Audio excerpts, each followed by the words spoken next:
Vous écoutez la leçon biblique de l'Église de la Science chrétienne indépendante de Plainfield, située à Plainfield, New Jersey, États-Unis d'Amérique. Leçon du dimanche 30 mai 2021.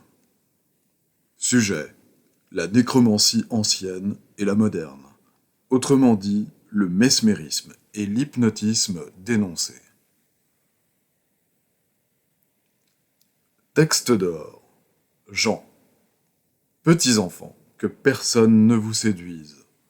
Celui qui pratique la justice est juste, comme lui-même est juste. Lecture alternée. Pierre.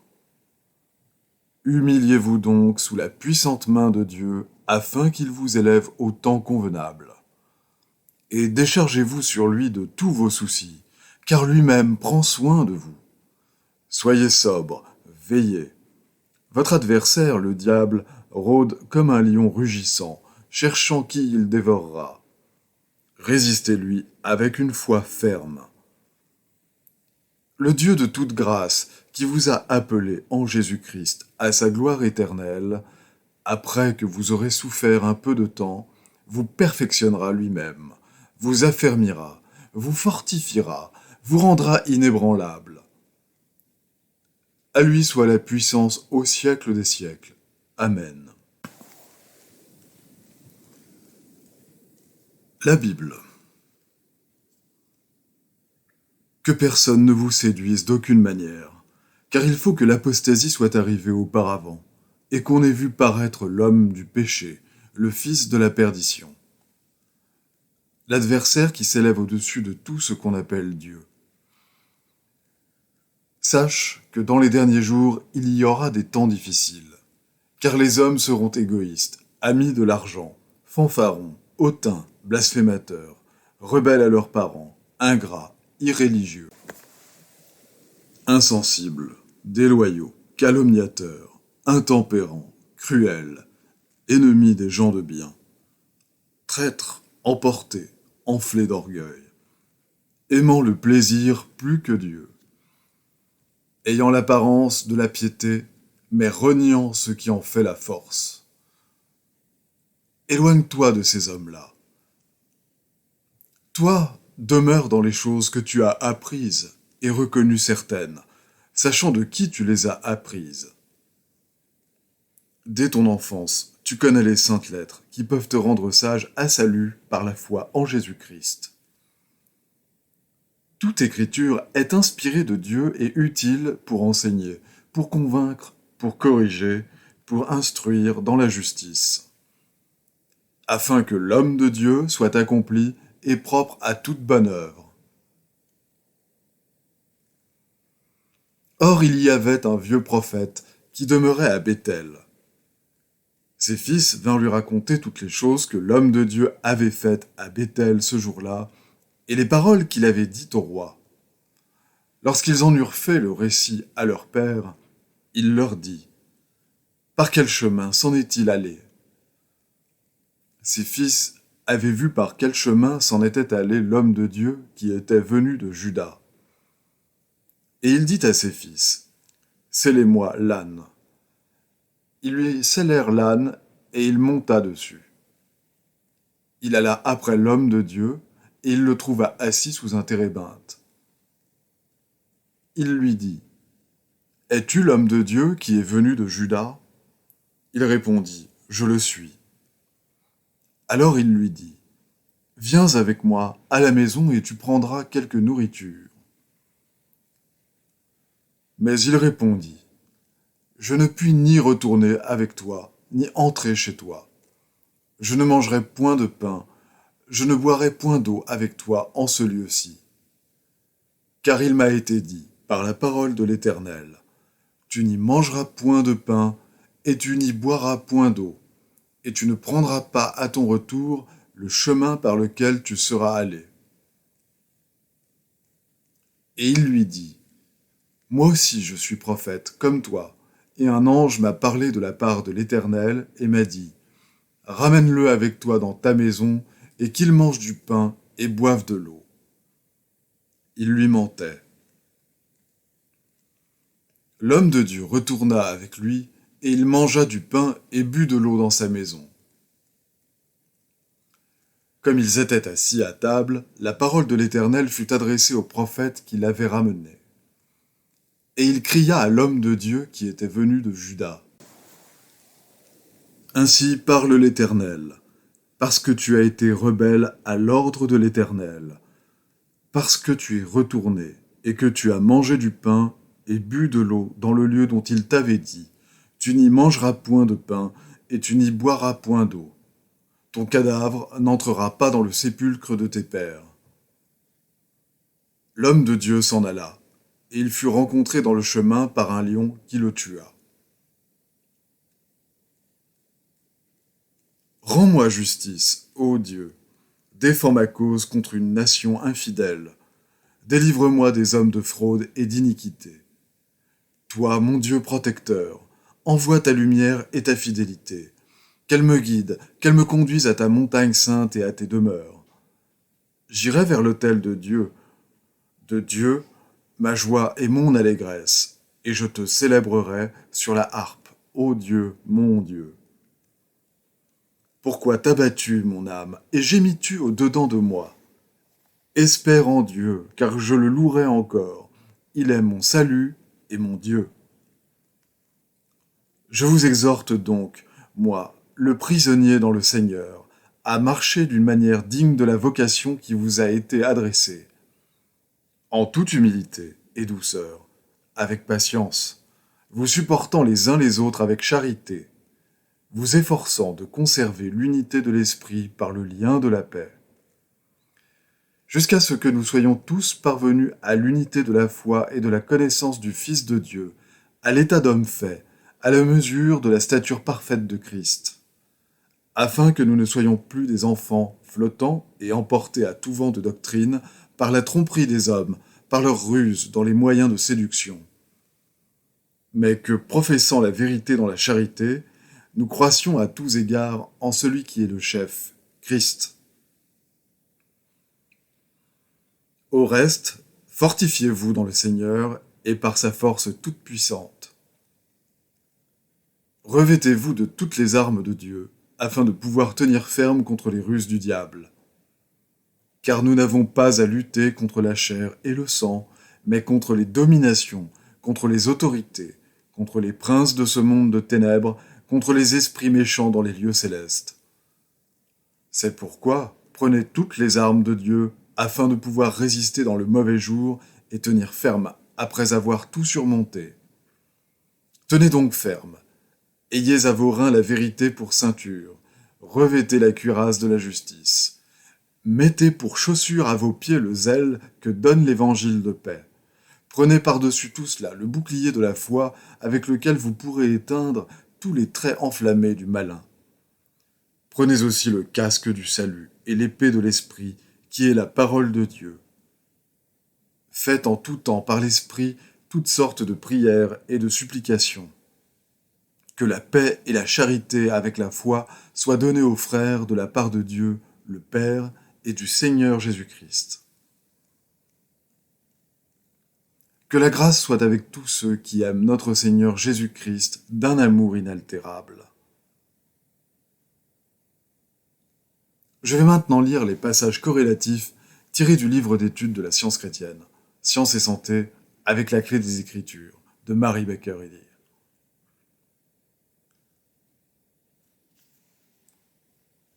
Le mesmérisme, ou magnétisme animal, fut porté pour la première fois à la connaissance du public en 1775 par Mesmer en Allemagne. Selon l'encyclopédie américaine, il considérait cette prétendue force qui, d'après lui, pouvait être exercée par un organisme vivant sur un autre comme un moyen de soulager la maladie. Voici ses déclarations. Il existe une influence mutuelle entre les corps célestes, la terre et les choses animées. Le corps animal est sensible à l'influence de cet agent qui se répand au moyen de la substance des nerfs. Les observations personnelles de l'auteur sur l'action du magnétisme animal l'ont convaincu que ce n'est pas un agent curatif et que les effets produits sur ceux qui le pratiquent et sur les sujets qui n'y résistent pas entraînent la mort morale et physique.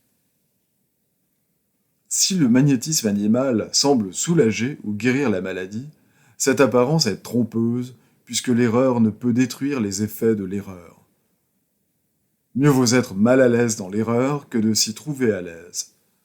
L'effet du magnétisme animal, nommé récemment hypnotisme, n'est jamais que l'effet de l'illusion. Toute amélioration qui semble en résulter est proportionnée à la foi que l'on a dans la magie ésotérique. Le magnétisme animal n'a pas de base scientifique, car Dieu gouverne tout ce qui est réel, harmonieux et éternel. Et son pouvoir n'est ni animal ni humain. Puisque la base du magnétisme animal n'est qu'une croyance, et que cette croyance est animale, dans la science, le magnétisme animal, mesmérisme ou hypnotisme est une simple négation, ne possédant ni intelligence, ni pouvoir, ni réalité, et au sens mortel, c'est un concept irréel du prétendu entendement mortel. Il n'y a qu'une attraction réelle, celle de l'esprit. L'aiguille aimantée se tournant vers le pôle symbolise ce pouvoir qui embrasse tout, cette attraction de Dieu, l'entendement divin. Les aspects moins agressifs du magnétisme animal sont en train de disparaître, et ses caractéristiques plus agressives prennent la première place. Les métiers du crime, cachés dans les recoins obscurs de la pensée mortelle, ourdissent à toute heure des trames plus compliquées et plus subtiles. Les méthodes actuelles du magnétisme animal sont si secrètes qu'elles font tomber ce siècle dans le piège de l'indolence et produisent, concernant ce sujet, l'apathie même que souhaite le criminel. Versé d'illusions qui l'engourdissent, le monde sommeille dans le berceau de l'enfance, passant son temps à rêver. Le sens matériel ne déroule pas les faits de l'existence, mais le sens spirituel élève la conscience humaine jusqu'à la vérité éternelle. L'humanité avance lentement du sens pécheur vers la compréhension spirituelle. Le manque de bonne volonté à bien apprendre toute chose charge la chrétienté de chaîne. Il faut que le genre humain apprenne que le mal n'est pas pouvoir. Son prétendu despotisme n'est qu'une phase du néant. La science chrétienne dépouille le royaume du mal et favorise au plus haut point l'affection et la vertu dans les familles, et par conséquent dans la société. L'apôtre Paul appelle la personnification du mal le Dieu de ce siècle, et la définit en outre en tant que dissimulation et fourberie. Le summum du bien est le Dieu infini et son idée, le tout en tout. Le mal est un mensonge qui repose sur une supposition. En réalité, il n'y a pas d'entendement mortel, et par conséquent, pas de transmission de la pensée mortelle, ni de la force de volonté. Et la vie et l'être émanent de Dieu. En science chrétienne, l'homme ne peut pas faire de mal, car les pensées scientifiques sont des pensées vraies passant de Dieu à l'homme. Lorsque la science chrétienne et le magnétisme animal seront tous deux compris, comme ils le seront sous peu, on verra pourquoi l'auteur de ce livre a été si injustement persécuté et calomnié par des loups déguisés en brebis. Celui qui, tel un forçat échappé, se sert de ses facultés mentales accrues pour commettre à l'occasion de nouvelles atrocités n'est jamais en sécurité. Dieu l'arrêtera. La justice divine l'emmenottera. Ses péchés seront autour de son cou comme des meules dont le poids l'entraînera dans les profondeurs de l'ignominie et de la mort. L'aggravation de l'erreur en prédit la destruction et confirme l'ancienne maxime. Les dieux affolent ceux qu'ils veulent perdre. Que la vérité dévoile et détruise l'erreur comme Dieu le fait, et que la justice humaine se modèle sur la divine. Le péché recevra la totalité de son châtiment, à la fois pour ce qu'il est et pour ce qu'il fait. La justice marque le pécheur et apprend aux mortels à ne pas enlever les poteaux indicateurs de Dieu. La justice livre à l'enfer de l'envie, le mensonge qui, pour gagner du terrain, viole les commandements de Dieu. L'heure la plus sombre précède l'aube. Ce monde matériel devient dès à présent l'arène où luttent des forces en conflit. D'un côté, il y aura la discorde et l'effroi. De l'autre, il y aura la science et la paix. La désagrégation des croyances matérielles peut sembler être la famine et la peste, la misère et le malheur, le péché, la maladie et la mort, qui passent par de nouvelles phases jusqu'à ce que leur néant se révèle. Ces troubles continueront jusqu'à la fin de l'erreur, lorsque toute discordance sera engloutie dans la vérité spirituelle. L'erreur mortelle s'évanouira dans une chimicalisation morale. Cette fermentation mentale a déjà commencé et elle continuera jusqu'à ce que toute erreur de croyance cède à la compréhension. La croyance peut changer, mais la compréhension spirituelle ne change pas. À mesure que ce dénouement approchera, celui dont la vie aura été conforme à la science divine demeurera ferme jusqu'à la fin. À mesure que les connaissances matérielles diminueront et que la compréhension spirituelle augmentera, les objets réels seront perçus mentalement et non matériellement. Pendant ce conflit final, les esprits pervers s'efforceront de trouver la possibilité d'accomplir plus de mal, mais ceux qui discernent la science chrétienne mettront un frein au crime. Ils aideront à expulser l'erreur, ils maintiendront la loi et l'ordre et attendront joyeusement la certitude de la perfection ultime. Les faits les plus manifestes dressent contre eux-mêmes le plus de contre-vérités, car ils font sortir l'erreur de son abri. Il faut du courage pour proclamer la vérité, car plus la vérité élève la voix, plus l'erreur crie fort, jusqu'à ce que le son inarticulé de sa voix se perde à jamais dans l'oubli. Les devoirs quotidiens de Mary Baker Eddy. Prière quotidienne. Il sera du devoir de tout membre de cette Église de prier chaque jour, que ton règne vienne, que le règne de la vérité, de la vie et de l'amour divin soit établi en moi et élimine de moi tout péché. Et puisse ta parole enrichir les affections de toute l'humanité et la gouverner. Règles pour les mobiles et les actes. Ni l'animosité, ni un attachement purement personnel ne doivent déterminer les mobiles ou les actes des membres de l'Église mère. Dans la science, l'amour divin seul gouverne l'homme, et un scientiste chrétien reflète les 12 aménités de l'amour en réprouvant le péché et en manifestant un véritable esprit de fraternité, de charité et de pardon. Les membres de cette Église doivent journellement veiller et prier pour être délivrés de tout mal, pour ne pas prophétiser, juger, condamner, conseiller, influencer ou être influencés d'une manière erronée. Vigilance face au devoir.